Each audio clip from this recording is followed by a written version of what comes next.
Howdy Spacers, and welcome back to BlankSpaceDolls and a special Halloween collaboration episode.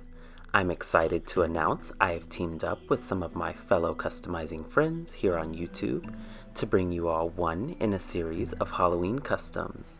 Let's check out the other artists in this mega collaboration, which include Tin Dance Oak, myself, Characters Factory, Dollightful, Doll's Brand New Look, Enchanterium, HLE Crafts, Hextian, hisnameisAkin, Keto's Workshop, Moonlight Jewel, MyMiniMon, Poppen Atelier, Skeriosities, Sky the Golden, The Doll Fairy, the Dolly Geek, and Tiamat Creations.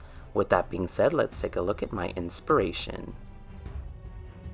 For my custom, I was heavily inspired by characters like Calypso and Madame Laveau, as well as traditional Voodoo attire, Victorian style gowns, volume, ruffles, corsetting, and skulls and shrunken heads, while staying true to my fashion aesthetic. Make sure that you hit that subscribe button if you haven't already and turn on those post notifications so you don't miss any of my future projects. So now grab your voodoo doll and spell books and let the ritual begin. As a base for this project, I decided to go with a Clawdia wolf doll, as I love her smiling face mold and I thought that it would match the voodoo character I was trying to create. And of course, you're just going to remove the factory paint and hair using 100% acetone, and of course scraping those hair plugs out of the head. And I'm just going to go in with my Derwent Inktense watercolor pencil in antique white to begin to sketch out the initial details that I want in the face. And I am adding this skull detail to her face because I've seen that on a lot of voodoo characters and I thought that it would add a little bit of creepiness. Before going in with my Jane Davenport pastel palette in a deep brown color just to begin to add initial contouring and dimension to her face around the skull area that I've created. You can already begin to see that the skull is beginning to pop off of the face just by adding that little bit of contour color around all of those edges.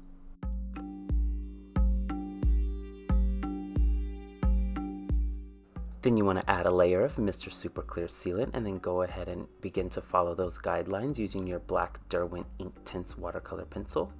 And what this is going to do is just add a little bit more dimension, but you've laid down the white to kind of give you a guideline to follow. But you can branch off of those just a little bit if you want to add a little bit more cracks, which I actually do end up doing.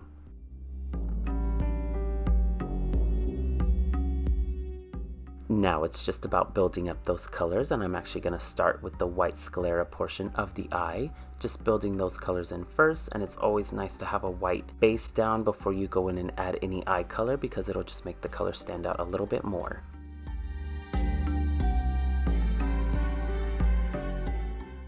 Then you want to seal the face one more time with Mr. Super Clear, and for the eyes I'm actually going to be doing a heterochromia look. So I'm going to be using two versions of a gray watercolor pencil and two versions of red. And I'm going to start using my Derwent watercolor pencil in gunmetal gray and begin to sketch the iris ring of the custom. And then I'm going to go in with this lighter gray color by Caran and begin to fill in the center portion of it. And I'll do the same thing with the Derwent watercolor pencils in reds, using a darker red for the ring and then a lighter red for the inside of the eye.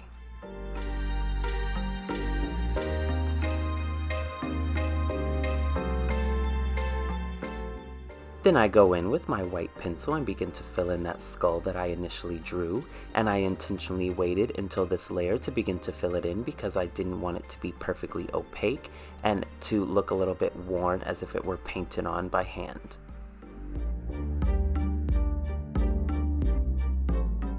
Then you'll just continue to build up your layers, and here it is after layer 4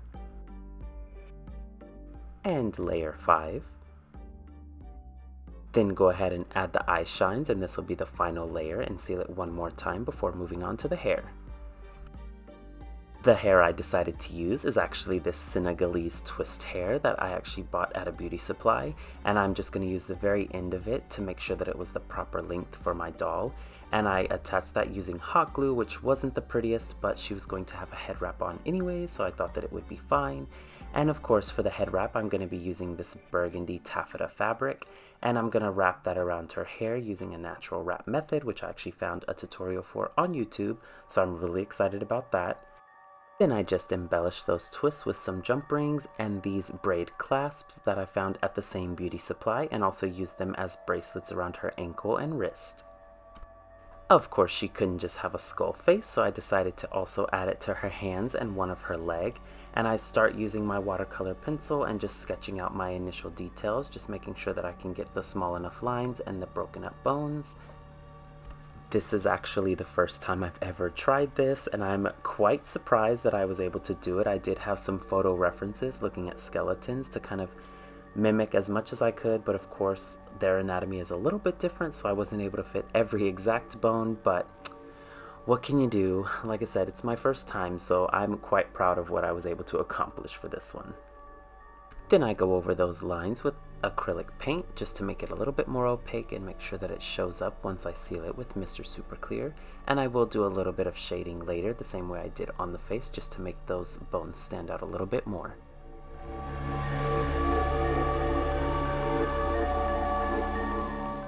I use the same technique on the leg, and then I go in with the same pastel palette that I use for the face and begin shading around those bones on the legs and hand, just to give it a little bit more dimension and not make it look so white. Now it's time for my favorite part of any custom, and that's creating the outfit. I'm showing a few of the materials that I might use in this custom, and I do end up adding a few materials later, but you'll see that in the actual process. I'm going to start by creating a corset pattern, and I do that by covering the base body in saran wrap and then also covering the portion that I want to make a pattern of in masking tape. And then you're just going to sketch out the shape that you want your corset to have. And for this one I did want it to cover the bust. I've actually created a different one where it just sits right below the bust, so if you want to see that I'll leave it in an iCards above for one of my steampunk creations. But I did want this one to completely cover it, and I wanted it to have a Victorian shape. So here you'll see that I do have a low V dip in the front, and it's going to corset up the back.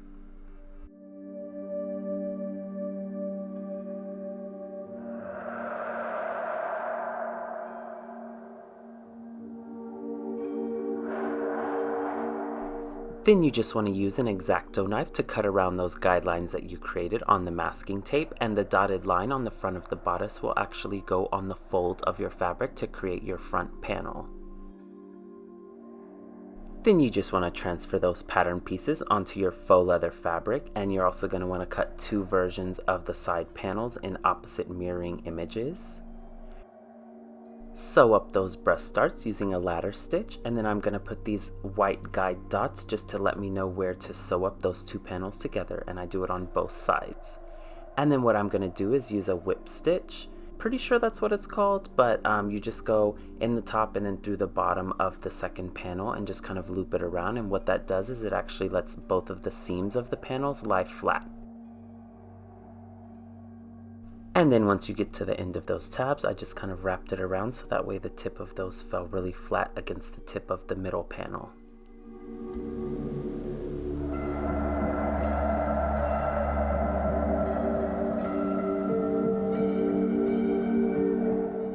Once you finish stitching all of those panels together, I'm going to take that same burgundy taffeta and use some Fabri-Tac glue to get it to line the inside, just for a cleaner finish.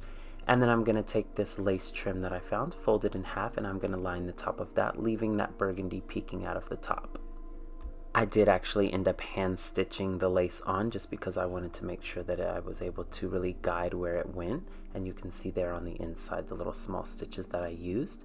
Then I also go in with the white gel pen again to give myself a guideline on where to place these eyelets.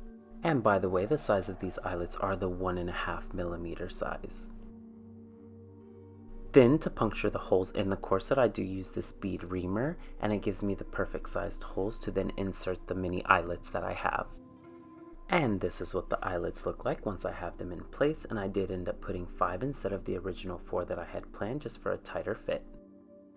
So to begin the skirt, I'm going to use printer paper as usual, and I just lay the body of my doll on the paper and I sketch out where I want the top of the skirt to be and where I want the bottom of the skirt to be.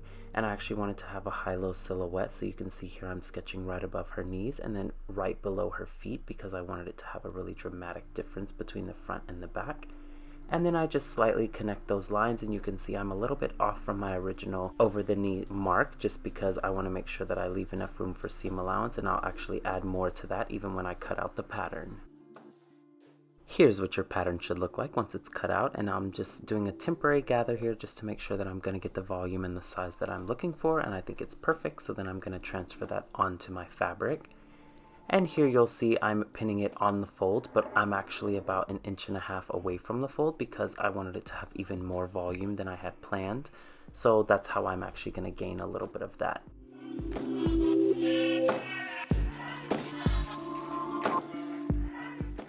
Then I'm going to cut my pattern out using my pinking shears, and I'm actually going to cover all of those raw edges with bias binding, so I'm not too worried about it. I just didn't want it to fray before then. Then I'm just going to sew straight down that back seam, going all the way down and then back stitching across the top and bottom of that, just so that way I'm sure that it's not going to come unraveled.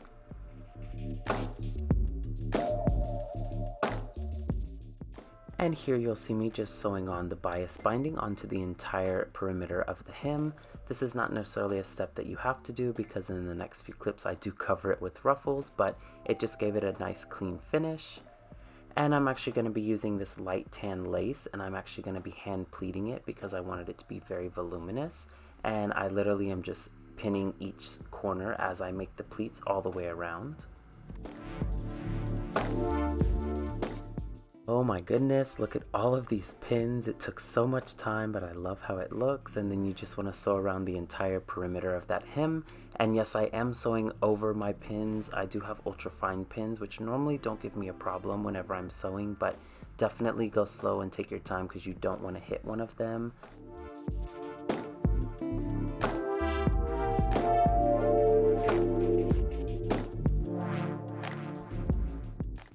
Because I didn't want that inner seam to be seen, I'm going to actually make a lining for it, and to do that I do the exact same thing that I did for the actual burgundy skirt. I just did it in this light white cream color.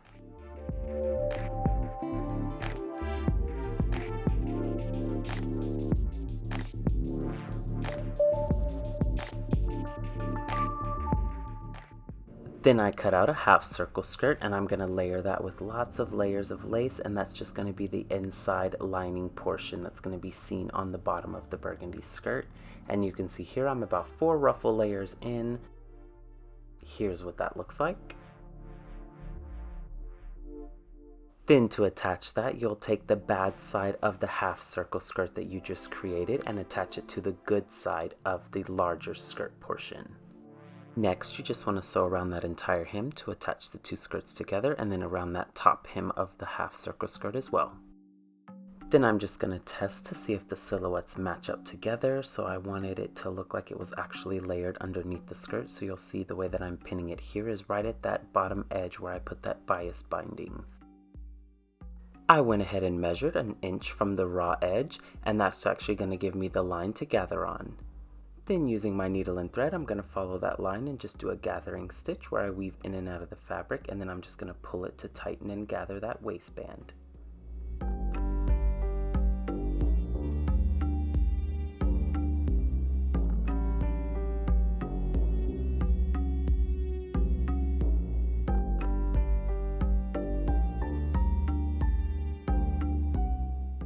Then to ensure that I keep the volume that I'm wanting underneath the skirt, I take that raw edge and I just tuck it into the top.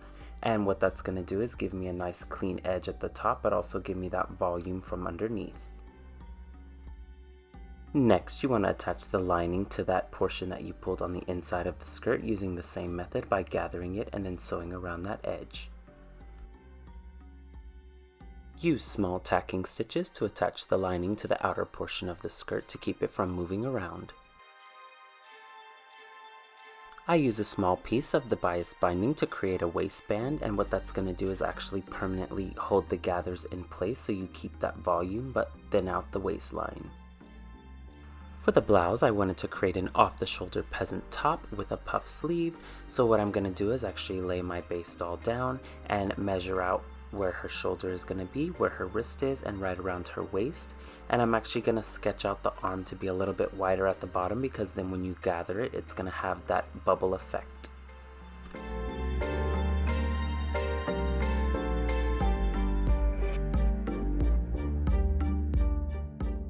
Wow, look at that epic fail of a pattern, but that's okay, you can fix it when you go and actually cut it out of the fabric. So you can see I extended and widened the arm a little bit and took the top hem up just a little bit. You're going to sew around the perimeter of those, and I'm actually going to remove the ruffle lace off of this lace trim and just use the actual bound portion at the top to finish my top edge. And this is what that looks like once it's turned inside out.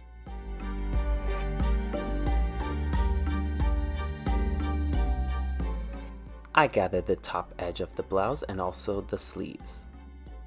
While I was at a dog convention earlier this month, I ended up making this hip bag off camera, but I do still need to add the little waistband that wraps around. And if you guys want to see a tutorial dedicated to just how I make my miniature bags, leave it in the comment section below and maybe that will come up in an upcoming video.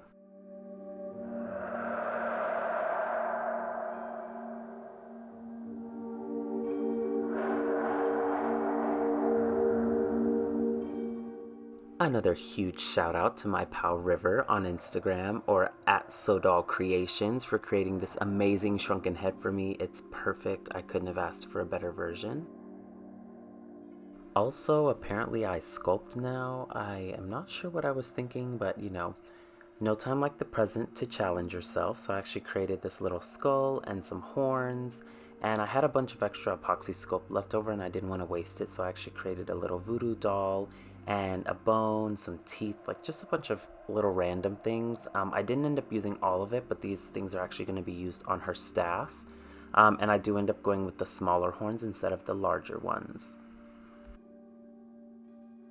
Now that we're finally winding down and getting really close to the end, let's see what everything looks like together. Of course, we've seen her body, and I have this little strip of leather that I'm going to add to her leg, her hip bag. And then of course we're going to look at her skirt, which is now finished, and I added a hook and eye to the closure, the lovely bodice, and of course the top.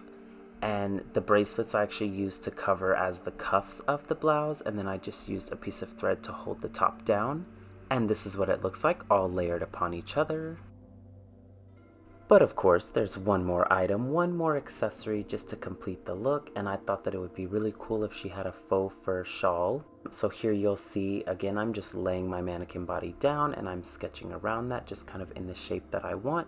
A general shape. I actually do end up tweaking it, which you'll see here in the next clip, where I added a little bit more curve to the back area and a little bit more length to the bottom. And this is so that way it kind of hangs over her shoulders and has that natural shape to it. And I'm going to lay the center fold of my pattern right on this lighter area of the fur, just because I wanted it to have that cool faux fur dimension. Here it is once that pattern has been transferred onto the faux fur. I think it was the perfect added texture to make my voodoo queen feel complete. Now let's take a look at the final photos. Hail to the priestess Nadish, controller of the gateway of death and resurrection. Her power to see into the future makes her well sought after, but in order to receive a glimpse into yours, there must be an offering. The bigger the favor, the larger the cost. How much are you willing to give to see what waits for you? Name your price, and she'll name hers. I hope you enjoyed that little story on my priestess Nadij. Please let me know what you think of her in the comments section below.